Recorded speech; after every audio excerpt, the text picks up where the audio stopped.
Goblin launch detected.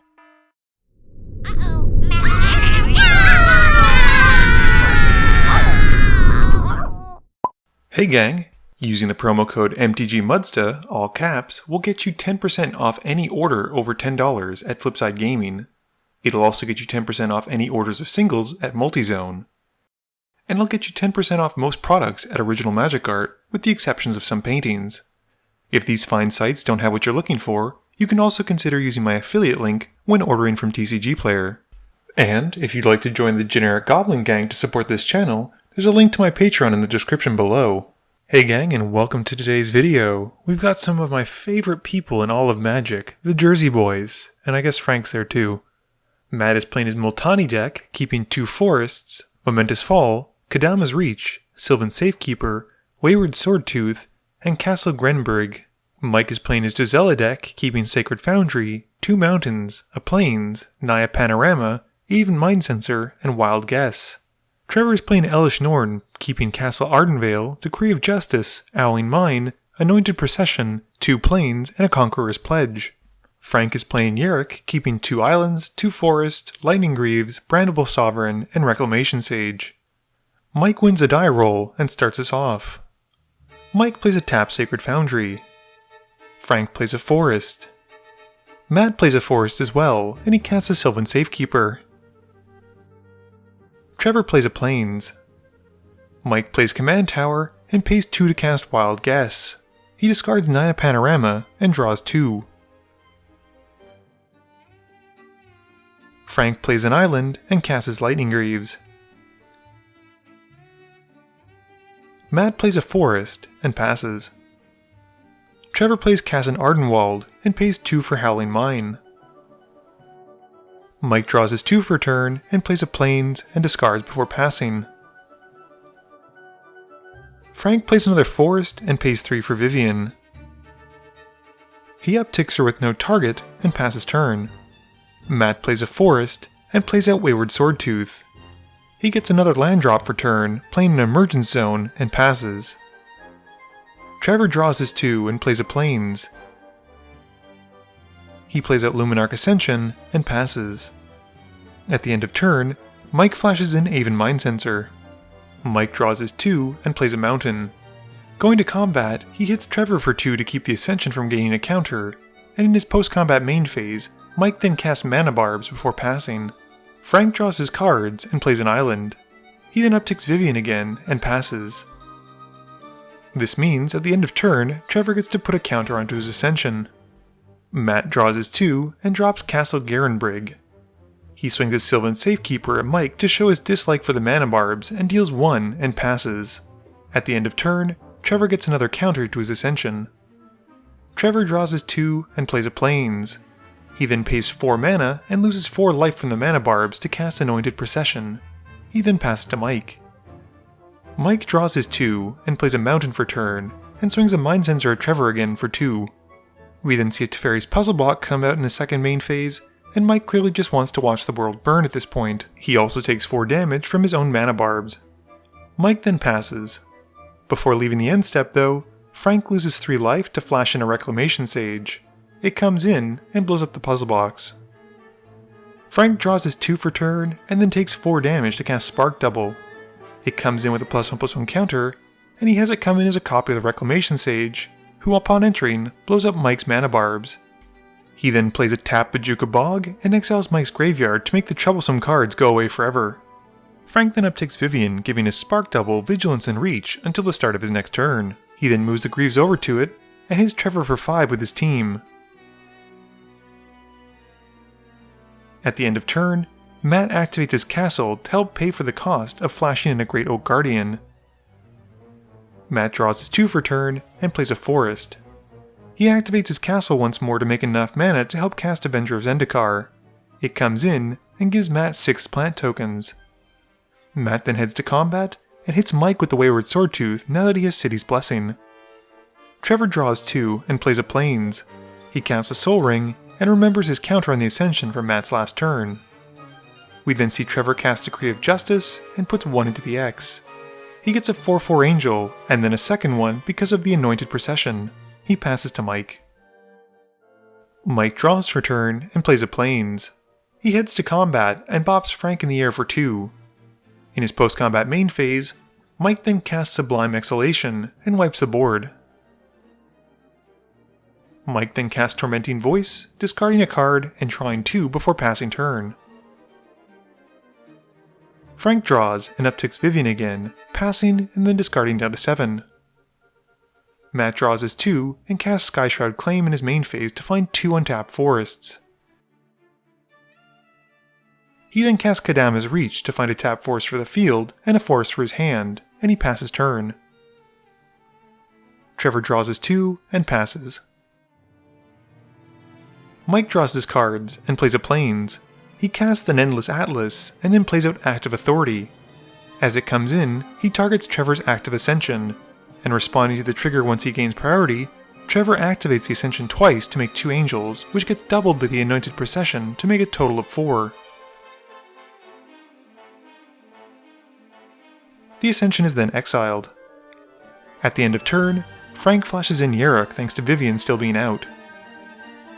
Frank draws his cards and casts Wood Elves, getting to go and find 2 forest cards from it entering with Yarok out. He grabs a forest, and then an overgrown tomb, letting it come in tapped. Frank then casts Springbloom Druid and sacrifices a forest and an island to find 4 basics from his library as it enters. He then upticks Vivian again onto Yarok and moves the Greaves over onto his commander. Heading to combat, Yarok hits Mike for 3, and Frank gains 3 as well. Matt plays a forest and casts Oracle of Multani in his main phase. He reveals Savala off the top, and Matt then plays another land for turn, a Blighted Woodlands, and passes. Trevor casts Conqueror's Galleon in his main phase, passing and discarding a card. At the end of turn, Mike activates his Endless Atlas to draw a card. Mike draws his cards for turn and plays a mountain. He taps some mana to put to stack a Planar Outburst to destroy all non-land creatures. Responding to the spell once it's his chance, Trevor casts Unbreakable Formation to make his creatures indestructible. The board gets wiped except for on Trevor's side, and Mike then passes. Frank plays a command tower for his turn, and spends like 5 minutes manhandling his lands before finally deciding to cast a Golgari Signet. 7 mana then brings back out Yarok, and he upticks Vivian again to give Yarok Vigilance and Reach. He then moves the Greaves over, and he hits Mike again for 3 and gains 3. He passes, and at the end of turn, Matt sacrifices Emergence Zone and then activates his castle to give him enough mana to flash in Multani. Matt then casts Crop Rotation, sacrificing a forest to go and find a land. He grabs a Reliquary Tower. Matt's main phase has him casting Traverse the Outlands to a notable groan of the table. It resolves, and he gets to go and grab 12 basics from his library. Multani is now at 24/24, which seems silly, and then out comes Garruk, Primal Hunter. Matt then downticks Garruk, drawing nearly a quarter of his original deck size. Matt then casts Zurin Orb and plays a Homeward Path as his land for turn. Heading to combat, Multani swings at Frank. Frank blocks with Yarok, and before damage is dealt, casts Heroic Intervention. Frank then takes 19 commander damage from the trample damage, but does gain back 3 life from Yarok blocking. With Multani dying, Matt puts him back to the command zone. In his second main phase, Matt claims he needs even more mana, casting a Soul Ring before passing turn. Trevor plays a tapped Emeria Sky Ruins as land for turn, and crews the Galleon with one of his angels, and swings the Galleon at Matt for 2. At the end of the combat step, it transforms into a Conqueror's Foothold. We then see a Divine Visitation from Trevor, and he passes turn. Mike draws for turn, still keeping his act back, and Mike wishes he'd drawn Armageddon for the turn. He plays a Tectonic Edge for turn, and casts a Stuffy Doll naming Matt as it comes in. Mike then casts Cathartic Reunion, discarding 2 and drawing 4, and he passes turn. Frank draws and downticks Vivian, setting aside one of his cards. He plays out a Bramble Sovereign and heads to combat. He swings the Yarok at Matt, dealing 3 commander damage and gaining 3 life, and passes turn. Matt draws his 2 cards for turn and casts Dosen in his main phase. With Dosen on the stack, Trevor casts Secure the Waste, where X is 2. He gets to replace those soldiers with angels thanks to Divine Visitation, and then doubles those angels thanks to his anointed procession. Once this is resolved, Frank also gets in on the action and flashes an Elvish Rejuvenator. He gets 2 copies of the Branville Sovereign's Enter the Battlefield triggers going off. This gives him 2 token copies of the Rejuvenator, meaning Frank has 6 of its Enter the Battlefield triggers to resolve. He resolves them all,